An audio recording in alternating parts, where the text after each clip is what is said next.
একজন সিগারেট বের করে প্যাকেটটি ফেলে দেয়। পাঁচিলের ওপাশ থেকে 2 প্যাকেট সিগারেট পড়ে যায়। তাই দেখে লোকটি বড় একটি সিগারেট প্যাকেট বের করে ছুঁড়ে দেয় এবং তারপরে কিছুক্ষণ পরে ওপাশ থেকে 2 প্যাকেট সিগারেট বড় প্যাকেট চলে আসে। তখন লোকটি ব্যাগ থেকে এক টাকার বান্ডিল বের করে ছুঁড়ে দেয়। ওপাশ থেকে আবার 2 বান্ডিল টাকার প্যাকেট আসে।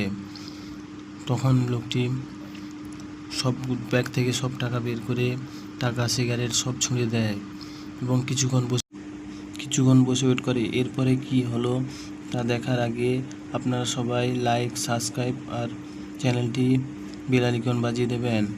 তারপরে কিছুক্ষণ পরে লোকটি যখন দেখলো কিছু টাকা আর আসছে না, তারপর পাশ থেকে একটি মেয়ে ছুটে চলে যায় সব কিছু নিয়ে। লোকটি তার পেছনে দৌড়তে থাকে।